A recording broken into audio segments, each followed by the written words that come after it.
Welcome back to the Marquette County High School Football Preview Show. We're presented by UP Catholic Credit Union. Your home mortgage professionals. We're joined here by Dion Brown, head man for the Gwinn Modeltowners. And you're kind of similar to Ishpeming in that you dealt with a lot of injuries last year, and especially towards the end of the year, we're struggling for numbers. How are things looking going into this season? Really good. Last year we had grade issues around this time.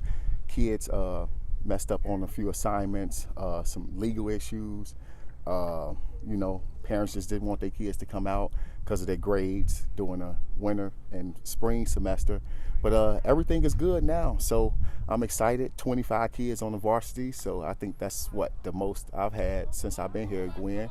And I'm excited to get this season going. What do you think was the change to elevate your numbers this year? Kids pay more attention in the classroom. Okay. Getting that all figured out. But I think it's a winning culture. Guys want to win. They see, guys lifting weights every day, and they just want to be part of that. So there you go. Mm-hmm. So people watching Gwinn this year might see a little bit of a different look for the offense, moving Austin Forbes to wide receiver, bringing in Danny Holmes as a wide receiver, Caleb Anderson at quarterback. Tell us a little about what we can expect. Well, yeah, Caleb Anderson will be the starting quarterback, so now they give us more options, by putting Austin, who's a really good athlete. He was the quarterback last year, but now with Caleb being there, you spread him out. Danny Holmes got everything, his grades taken care of, and of course we got Tucker Taylor and 3 really good running backs, and the offensive line that's young, but you still got Chapman there. You got Mason Bachner, you got Roy Hamilton. Center's gonna be a sophomore, and my tackle gonna be a sophomore, but those guys been working hard every day, so I'm excited. What kind of a quarterback is Anderson, because we haven't really seen him much? Smart, very cerebral, straight A student, gets the offense down to the T, knows everything, it took him probably 2 days to get the offense. He's very, very smart kid, understands that he take control. He's a leader. Now defensively on that side of the ball, you lose one of your playmakers, Marlon Moten, who's also a great running back, who graduated, had the injury last year. Who's going to have to step up the most to fill in for his role? Seth Aho. Seth is, a really good, like I said, a really good linebacker, and he's a really good running back. But the more thing I want him to focus on this year more is just being a leader on the defense side of the ball and taking it up to a whole nother level. Because on offense, we got 3 running backs. We got Aaron Armati, who's back. We got Taquan Stearns. We got Blaine Bridges.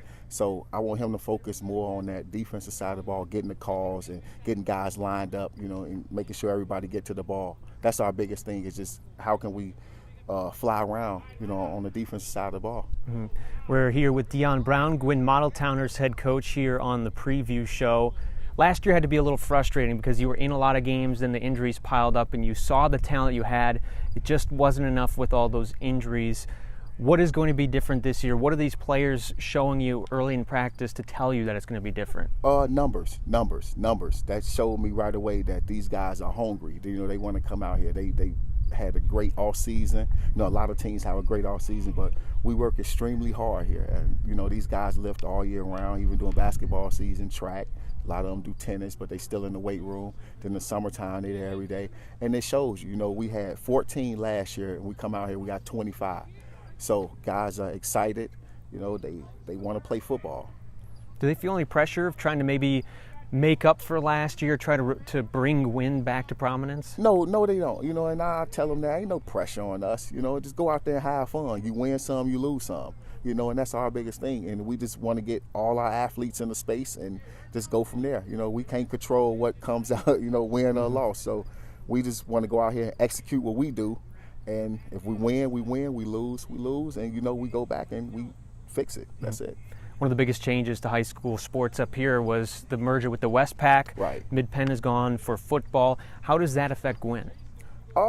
It doesn't, because I felt like we was right there in that middle if we had the MPC, because you always got that big 3 with like Ishpeming, Iron Mountain, Nagani, So we don't play Nagani this year. We don't play Westwood. We don't play Iron Mountain. So we're right there. We're a big school in a small. We got 270. So I think it doesn't affect us. If anything, it gives, like I was saying, it gives parity to pretty much all the small schools and then all the big schools. But with our talent, we'll see what we got. So, what do you think about for the rest of the UP in terms of the health of football? Is this move going to help? Would you have done something different? How do you think that's going to change things? I would have done this perfect because, like I said, it gives parity, but it also gives everybody a 9-game schedule. So now, like teams like Bark River or Ishpeming, they have their 9 games. Bark River don't got to go searching in Illinois and Wisconsin to play teams. You playing schools your size. The travel might be a little bit different, but hey, you know what? If you give me a 9 games, I'll take that. So, not worried about losing any of those traditional rivalries? No, because I'm gonna be real, man. Gwinn ain't had no traditional rivalry with nobody, so Gwinn been kind of down. But I don't really care about the rivalries or anything like that. I just care about the kids having fun and just winning ball games and trying to get this program up, to where it's been on a consistent basis, like make the playoffs every single year, have the numbers instead of, like 2 years ago we made the playoffs, then we had less numbers the following year, which is last year. Then this year we got the numbers. So I just want to try to even it out, consistent numbers and consistent winning. Is playoffs the goal that you've been preaching the team so far? Yes, because it's senior-led, and we got a lot of young guys that are coming up that's really good athletes as well, a lot of linemen.